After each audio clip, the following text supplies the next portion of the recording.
Have you been desperately going around trying to find this one thing in your life that we call purpose? Maybe you've been going on tons of websites, watching videos, podcasts, reading books, and you're still getting frustrated. Maybe you've even been going to the depths of your own mind, trying to figure out what the hell you want to do with your life.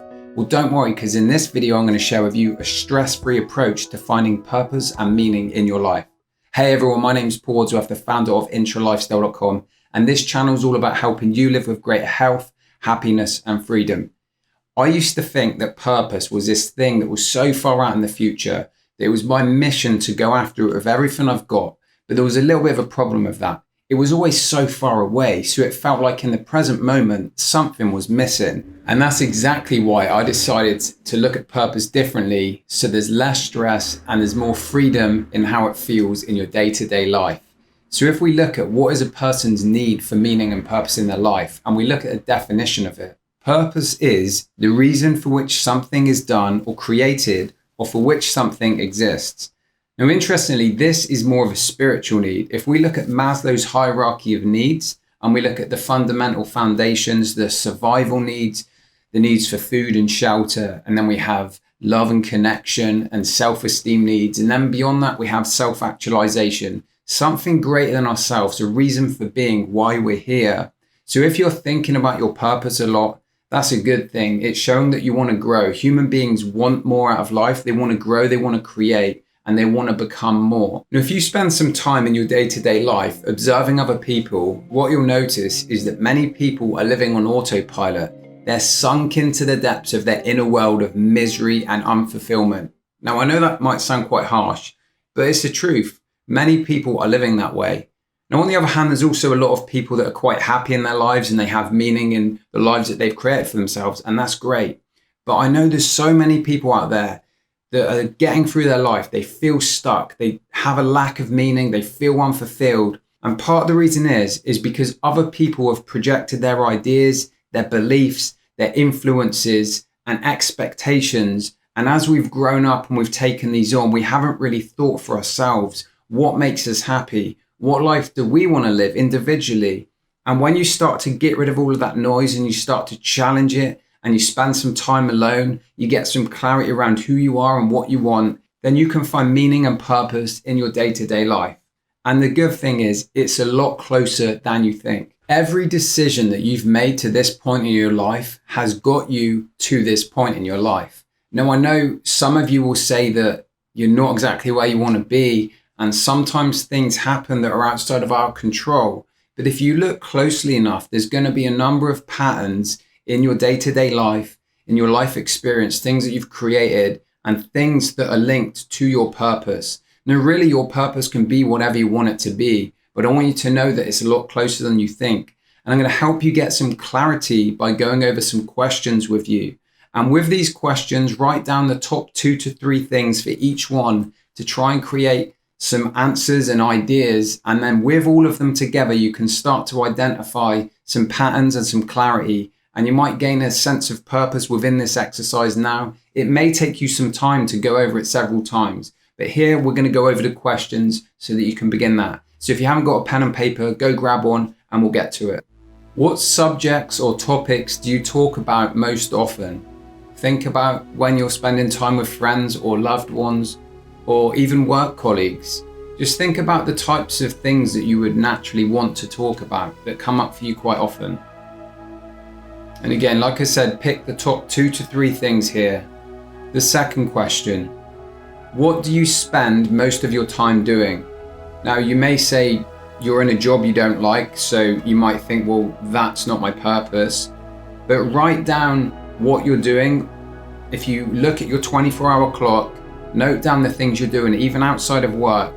And then within that, write down the reason you do it. What does this give you? There's going to be some kind of benefit or some reason that you do it. And this will help you to get a little bit deeper within those answers. So for work, if that's one of the things you do, it might be that work gives you money, and then money gives you a sense of freedom or a sense of comfort or something else. So just dig a little deeper with the first answer that you come up with. And again, do this 2 to 3 times. The third question, what do you spend most of your time thinking about? So this is similar to the first one in terms of talking, but if you spend time on your own and you're thinking about things a lot, maybe it's when you go to bed at night, maybe it's when you wake up in the morning, or you have a spare half hour here and there. What things come up for you often? Maybe it's something that you feel is missing in your life, or something that you'd really like to have. List those down again, the top 2 to 3 things. The fourth question, what items are in your proximity the most, and what do they represent to you? So for example, maybe you're someone that always has your phone on you, and that's something that's always going to be around you. What would you use that phone for? Is it a form of communication? Is it for work? Is it for an avoidance thing? You want some dopamine, you want to go on social media. Identify what's the real reason that you're using that phone. There'll be multiple reasons, but try and think of the top 1 or 2 things that you use it for. And again, dig a little deeper with that. And again, pick 2 to 3 items. So maybe one of them's phone, one of them's your computer, one of them's water, or whatever you want to put down.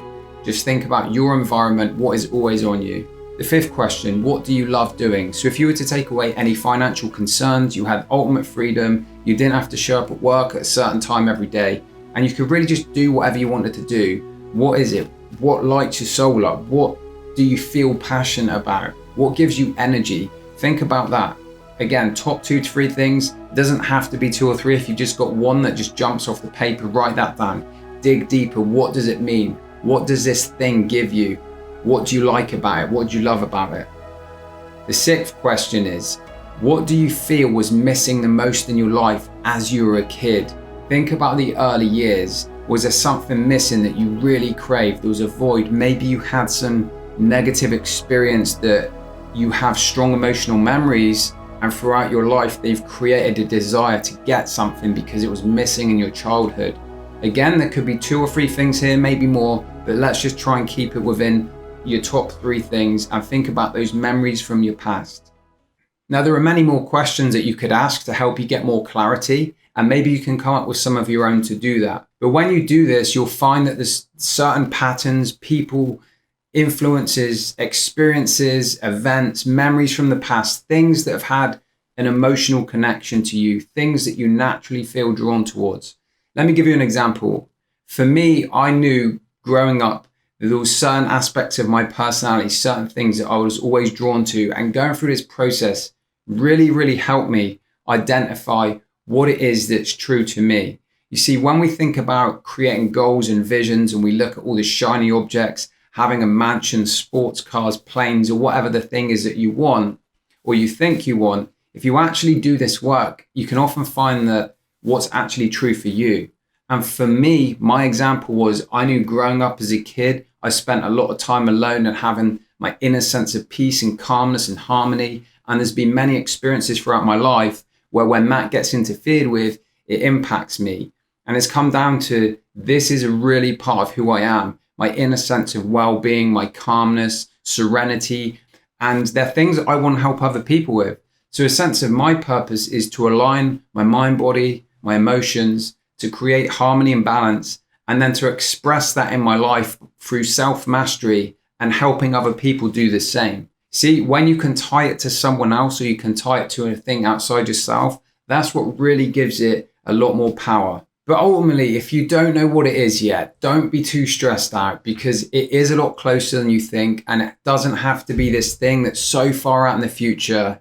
It's what you find meaning and enjoyment in your day-to-day life, and how you express yourself in the world. And if all else fails, you can just say, as long as you give it your all in everything you do, then that's all that matters. I was having a conversation with a friend the other day, and I was chatting to him about this type of stuff. And he said to me, if you're not going to give it your all, what's the point?